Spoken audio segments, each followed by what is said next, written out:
تراویح میں بعض اوقات تاخیر سے پہنچتے ہیں اور کچھ رکعتیں ہو چکی ہوتی ہیں، تو اب تراویح کی نماز میں شامل ہونے کا کیا طریقہ ہے؟ جو جماعت چل رہی ہے، کیا پہلے اپنی رکعتیں پوری کرے گا یا فوراً ہی شامل ہو جائے گا؟ یہ ارشاد فرمائیں۔ اس سلسلے میں حکم شرع یہ ہے کہ اگر آپ پہنچے اور عشاء کی نماز آپ نے نہیں پڑھی پہلے تو وہ پڑھیں گے، پہلے عشاء کی نماز، کیونکہ عشاء کی نماز کے بعد ہی تراویح کا وقت شروع ہوتا ہے۔ ٹھیک ہے۔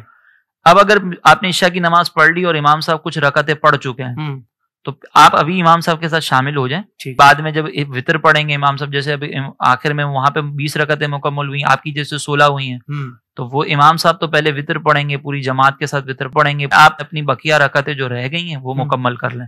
صحیح۔ یہ نہیں ہے کہ آپ پہلے اپنی جو 4-5 رکعتیں رہ گئی ہیں، 8 رکعتیں رہ گئی ہیں، پہلے وہ پڑھیں اور پھر امام کے ساتھ شامل ہو۔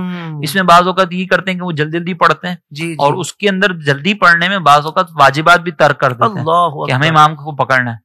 تو امام صاحب کے ساتھ متصل ہو کر پڑھنا یہ ضروری نہیں ہے، آپ پہلے امام کے ساتھ جتنی رکعتیں ملیں وہ پڑھ لیں اور بعد میں پھر اپنی مکمل کر لیں۔ یعنی تاخیر سے پہنچے، سب سے پہلے آپ نے عشاء کی نماز کی فرض اور سنتیں پڑھنی ہے، پھر امام صاحب جو رکعتیں جہاں ان کی پہنچی تھی ان کے ساتھ شامل ہو عشاء جائے۔ کی سنتیں بھی بعد میں پڑھ سکتے ہیں، سنتیں بعد میں پڑھ سکتے ہیں، وہ بھی بعد میں پڑھ سکتے ہیں۔ بالکل سنت تو بس عشاء کے فرائض کے بعد آپ نے پڑھنا ہے، فرائض سے پہلے نہیں پڑھ سکتے، فرائض کے بعد آپ اس جماعت میں شامل ہو جائیں۔